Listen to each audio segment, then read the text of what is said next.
ሰላም የተወደዳችሁ የዩቲዩብ ቤተሰቦች እንደምን አላችሁልኝ? ባላችሁበት ሁሉ ሰላማችሁ ይብዛልኝ። ዛሬ ደግሞ በአዲስ ቪዲዮ ተመልሻለሁ። ቻናሉን ሰብስክራይብ አድርጉ፣ እንዲሁም ሀሳብ አስተያየታችሁን ኮሜንት ስር አስቀምጡልኝ።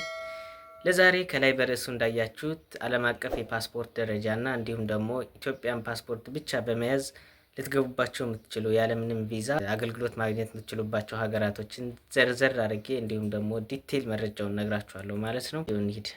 እንግዲህ ከላይ እንዳስተዋወቅኳችሁ መጀመሪያ ላይ ኢትዮጵያ ወደ 43 የሚሆኑ ሀገራቶችን ያለ ምንም ቪዛ ወይም የኢትዮጵያ ፓስፖርት ስለያዝን ብቻ ቀጥታ ምንም ቪዛ ሳይኖረን መግባት የምንችልባቸውን ዘርዘር አድርጌ እነግራችኋለሁ።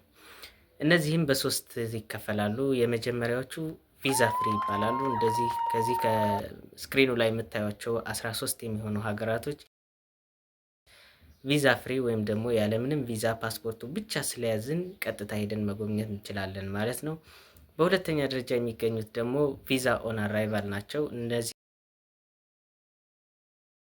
የምታዩቸው 29 የሚሆኑ ሀገራቶች ፓስፖርት ስለያዝን ብቻ ኤርፖርት ላይ ወይም ደግሞ ኤምባሲያቸው ላይ ቀጥታ እንደሄድን ቪዛ ኦን አራይቫል ወይም ደግሞ ቪዛችን የምናገኝባቸው ሀገራቶች ናቸው። ኖት እንደምታዩት 29 ሀገራቶች ማለት ነው። የመጨረሻው ኤሌክትሮኒክ ትራቭል አውቶራይዜሽን ወይም ደግሞ የሚያስፈልገውን ፕሮሰስ ኦንላይን አፕላይ በማድረግ ቀጥታ ምንም አይነት ሌላ ነገር ሳንጠየቅ ፓስፖርቱ ብቻ ስላለን ቀጥታ ሄደን መጎብኘት የምንችላቸው ሀገራቶች ናቸው። እነዚህም አንድ ሀገር ናት፣ ጎረቤት የሆነችው ሀገር ኬንያ ማለት ነው። ሌላኛው እነዚህን 48 ሀገራቶች ደግሞ ቪዛቸውን በኦንላይን አፕላይ አድርገን ወይም ደግሞ ፕሮሰስ አድርገን ማግኘት የምንችልባቸው ሀገራቶች ናቸው። ዝርዝሩ እንደምታዩት ናቸው ማለት ነው።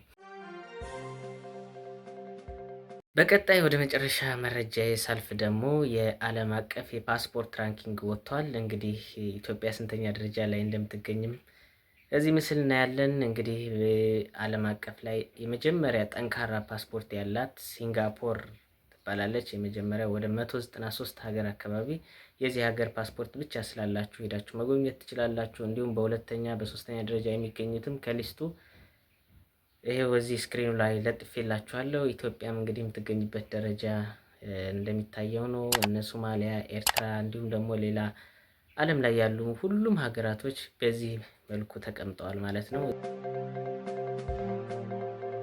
እዚች ጋር የምታዩት ራንኩ ነው። እዚህ ጋር ደግሞ መጎብኘት የምትችለው ሀገር ብዛት ነው። ስለዚህ ለዛሬ የነበረ ቪዲዮ ይሄ ይመስላል። በቀጣይም ደግሞ እንደዚሁ መረጃ ሲኖረኝ እናንተ ይጠቅማል ያስተምራል ብዬ ማስበው ቪዲዮ ይዤ እመጣለሁ። እናንተም ቻናሉን ሰብስክራይብ አድርጉ፣ እንዲሁም ሀሳብ አስተያየታችሁ ኮሜንት ስራ አስቀምጡልኝ። በቀጣይ ቪዲዮ እስክመለስ ድረስ መልካም ጊዜ ይሁንላችሁ። ባይ ባይ።